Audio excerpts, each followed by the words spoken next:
बिस्मिल्लाहिर्रहमानिर्रहीम।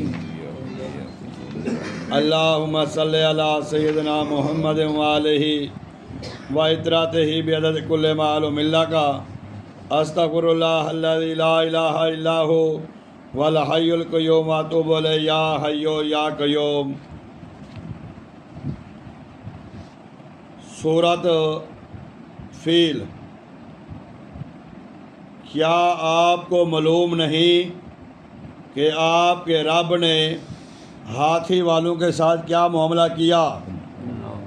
क्या इनकी तदबीर को जो वीरानी काबा के बारे में थी सरापा गलत नहीं कर दिया और इन पर गोल के गोल परिंदे भेजे जो इन लोगों पर कंकरियां फेंकते थे। सो अल्लाह ताला ने इनको खाए हुए भोसे की तरह पामाल कर दिया। अबरहा बिन्त सबा को अपनी दनाई और ताकत पे बड़ा नाज था। उसने एक बड़ा लश्कर लेकर मक्का पे चढ़ाई की।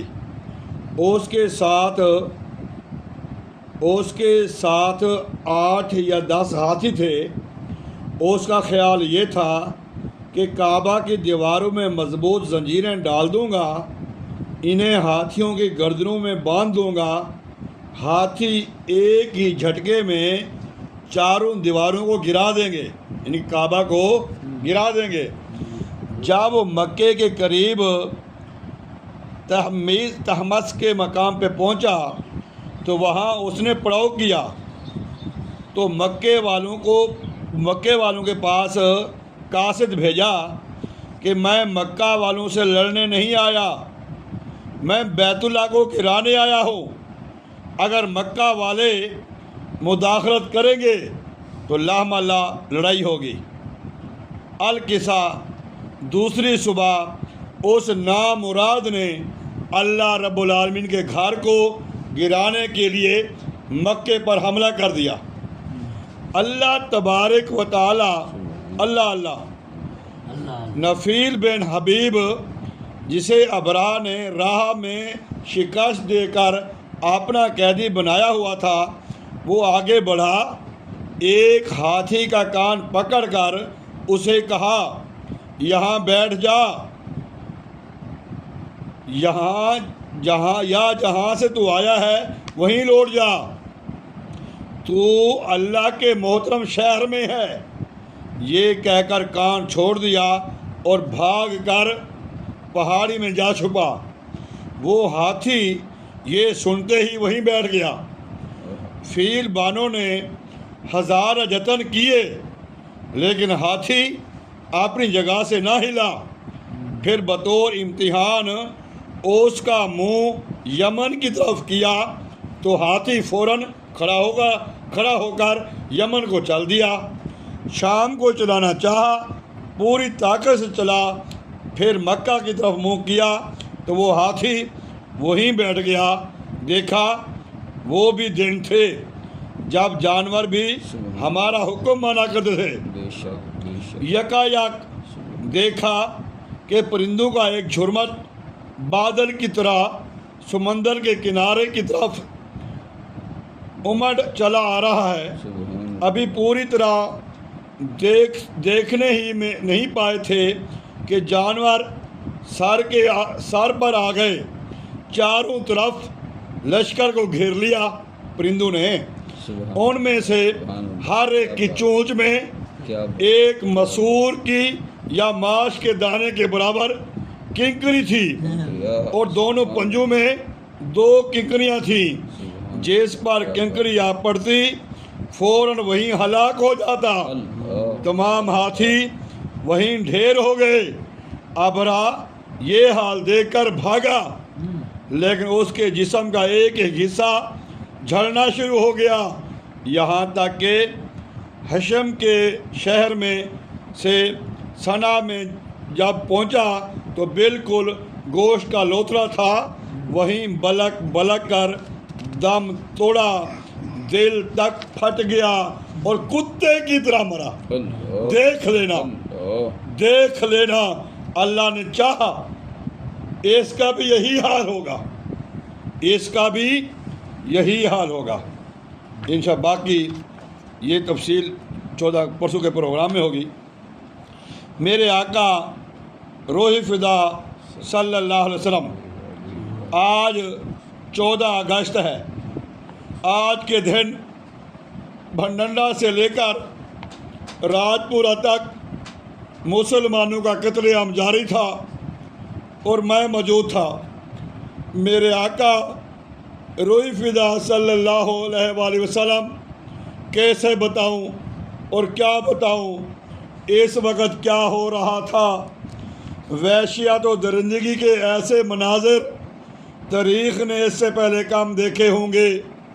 फातिहाना कहकों के साथ मासूम शीर ख्वार बच्चों को नेज़ों पे उछाला गया, जैसे खून ख्वार दरिंदा अपने शिकार को उछालता है। इसे बेबस पाकर इससे क्या क्या खेल खेलता है। पर्दादार ख़वातीन जिन्होंने घर की दहलीज से कदम बाहर ना रखा था, कितनी बेचारगी के आलम में घर से बेघर हुई। राजपुरा से अमृतसर तक हर रेलवे स्टेशन पे शहीद की जाने वाली इज़्ज़त माप बेटियों के कटे हुए लटकते हुए सर इन्हीं के बालों के ज़रिए दरख्तों पे आवेज़ा किए गए और इनके कटे हुए लटकते हुए माथों पे खून से जय हिंद के अल्फाज लिखे गए। ये इंसानी वहशियत व दरिंदगी की इंतहा थी। मेरे आका रूह फ़िदा सल्लल्लाहु अलैहि वसल्लम, किसी की इज़्ज़त महफूज रही ना आबरू। इंसानी असमत इंसान नुमा दरिंदों की हवस का शिकार बन गई। इस वक़्त गैरतमंद कौम की गैरतमंद बेटियों ने अपनी असमत बचाने के लिए जो कुछ किया, इसके तस्वर ही से रोंगटे खड़े हो जाते हैं।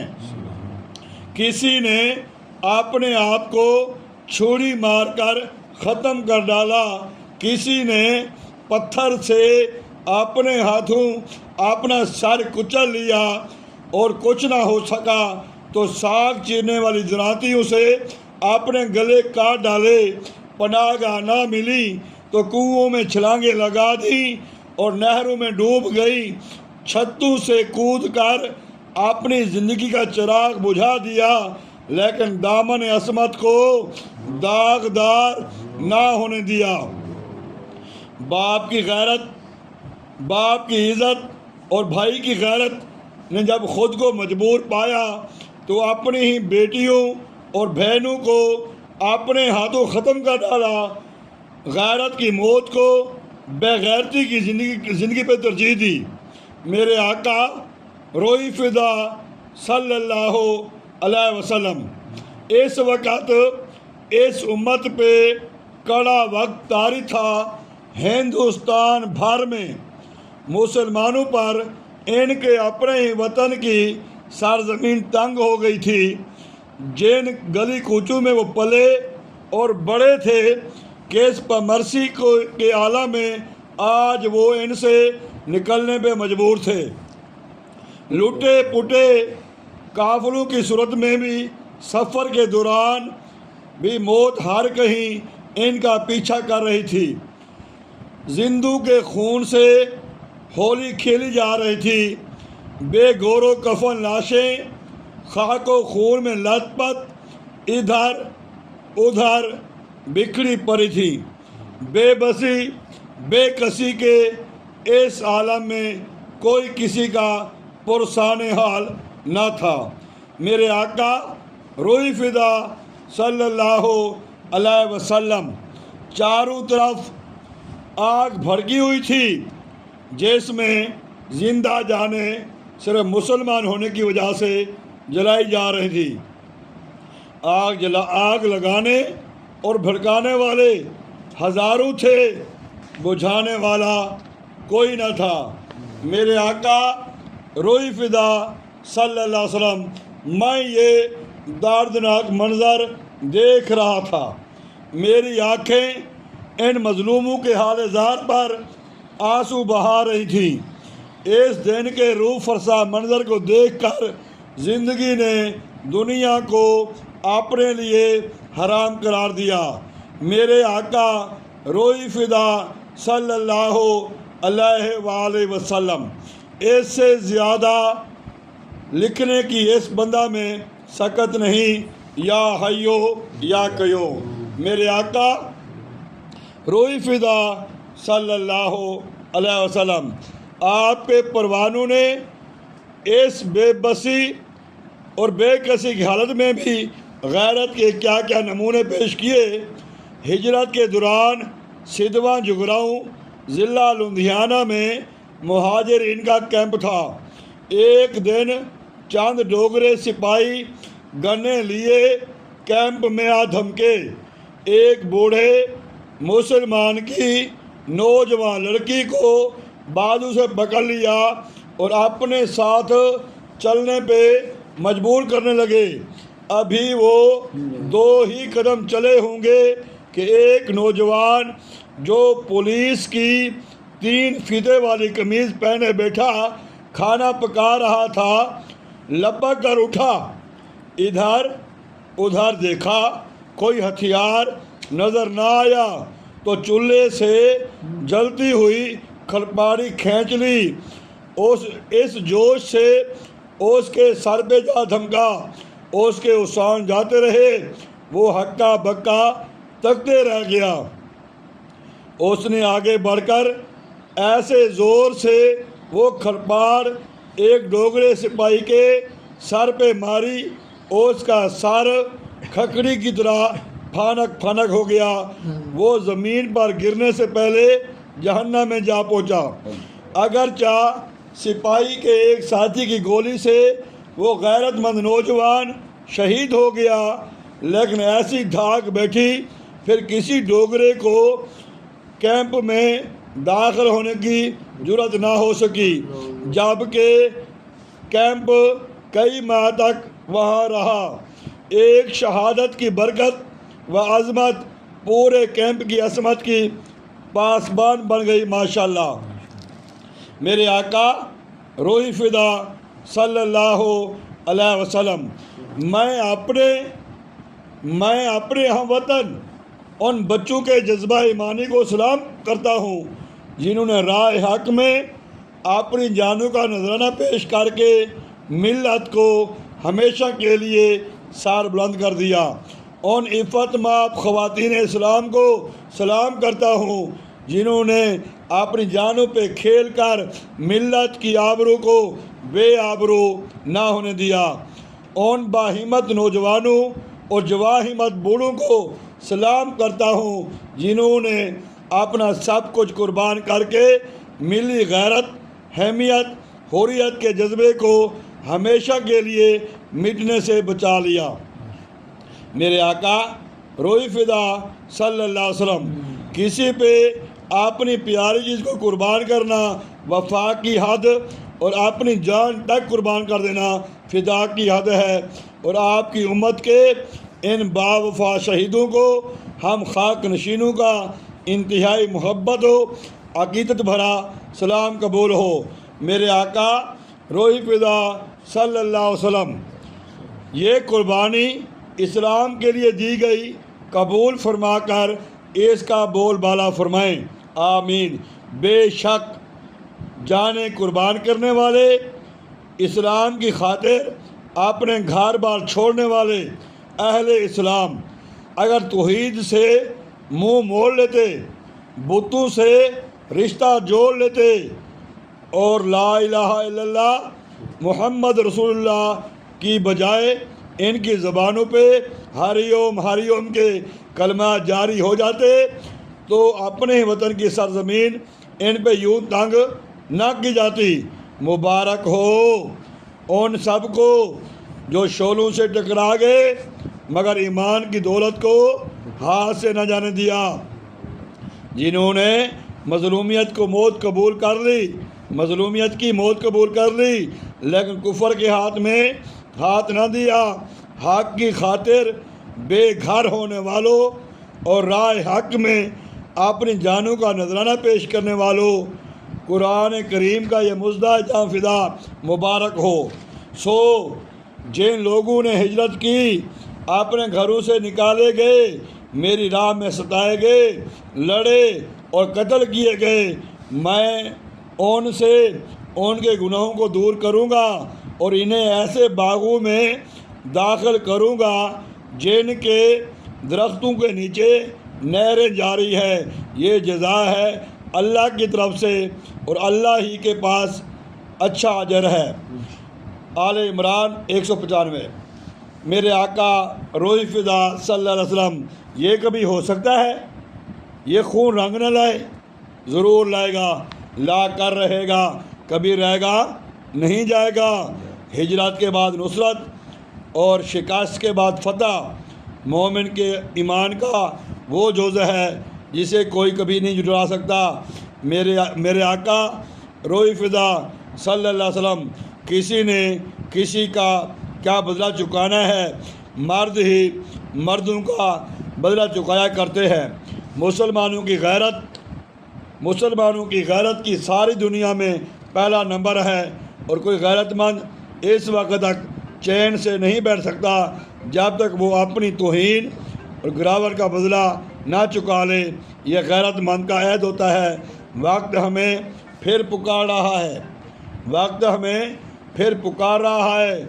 माजी की कोताहियों से सबक सीख, नए सिरे से साफबंदी कर, अपनी खोई हुई अजमत को बहाल कर। अगर हमने आने वाली नस्लों के जवान होने का इंतज़ार किया तो ये दाग कैसे उतरेगा। या अल्लाह हमें तौफीक बख्श, हमें एक मरकज़ पर मुत्तहिद फरमा, हमें नतैज के हासिल के लिए जिद्दोजहद की तौफीक बख्श।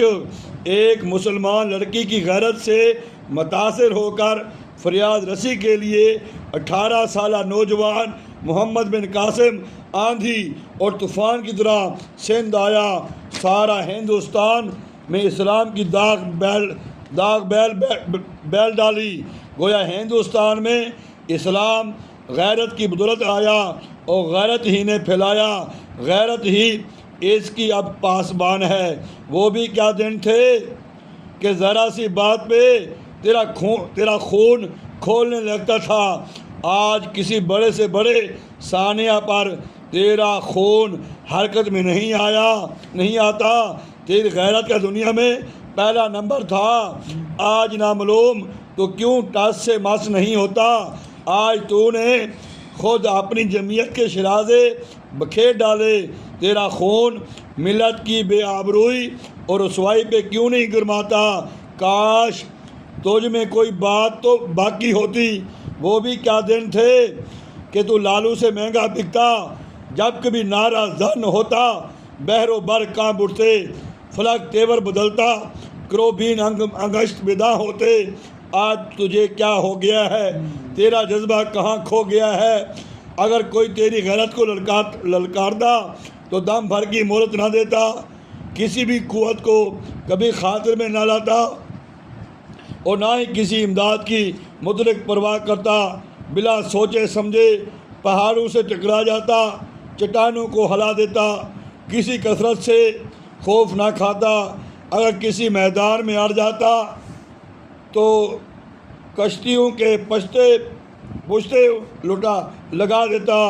आज तेरी गैरत की कोई दास्तान किसी बाज़ार में नहीं मिलती। तेरी गैरत को क्या हो गया है, हर बार लिख चुके हैं, कह चुके हैं, सुना चुके हैं। टस से मस नहीं होता। होश में आ, अपनी सोई किस्मत जगा। यही वक्त की पुकार है। अल्लाह तबारक व तआला हम सब को अमल की तौफीक अता फरमाए। आमीन। दुआ फरमाओ।